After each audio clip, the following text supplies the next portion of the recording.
Alright, bro Chacho, you are one question away from winning the geography bee. Oh my god, this is really happening. And your last question is, what is the capital city of South Africa? Shit.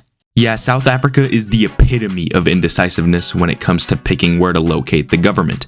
They have not one, not two, but three capital cities, and Johannesburg, the most populous and important city in the country, isn't one of them, to the surprise of many. Pretoria is where the president and executive branch do their thing, Cape Town is where the parliament meets and all the legislation happens, and Bloemfontein is home to the Supreme Court. This happened because when South Africa became a union, there was a pretty big dispute on where the center of government should be. Bloemfontein and Pretoria had already been capitals of the Boer provinces, and Cape Town was where a British colonial parliament had met. So they decided to spread out the balance of power in the country and just made all three of them capital cities. Bolivia has a very similar situation with their capital cities. After a civil war that occurred in the country in 1898 between the liberal and conservative parties, the liberals won and decided to move the center of power to the city of La Paz. However, the conservatives were able to reach a compromise, and the old capital, Sucre, retained the Supreme Court of the country. Despite the Bolivian constitution still stating that Sucre is the capital, the balance of power is a bit more divided. La Paz is where the president and legislature are actually located, while Sucre really only holds the judicial institutions. It's a little weirder in the Netherlands though, because the official capital city is straight up just not the capital city at all. It is common to think that Amsterdam is the capital of the Netherlands, and well, it is according to the Dutch constitution. However, the parliament, Supreme Court, and royal family are all actually located in The Hague and not in Amsterdam. The Hague has been running the show in the Netherlands since the Dutch Revolt, being home to the States General, Prime Minister, and later the royal family. It was only in 1815 when the Dutch constitution designated Amsterdam as the capital city due to it being the biggest and richest city in the country. But even though they gave Amsterdam the title, they left The Hague in charge.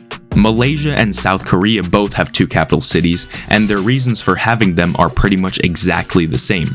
Their first capital city got so big and congested and overcrowded that they moved the government buildings to a new location. Then they built a new city from scratch in that new location, and now these two countries technically have two capital cities each. Egypt and Indonesia are in the process of doing something similar to Malaysia and South Korea. Egypt is moving government offices and institutions from overcrowded and congested Cairo to their new administrative capital, which is in the middle of bumfuck nowhere.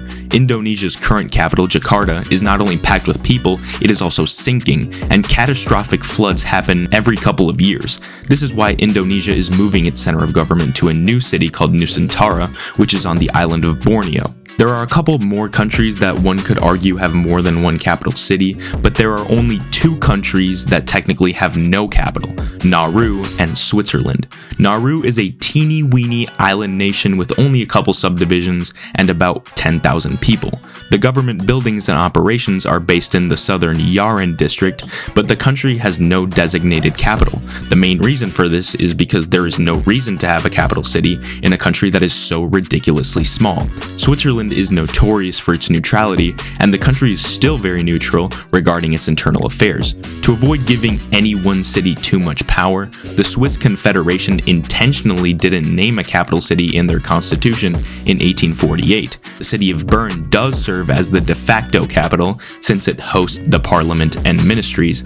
However, it is often referred to as the federal city instead of the capital. So, did I talk about your country in this video, or is your country boring as shit and only has one capital city?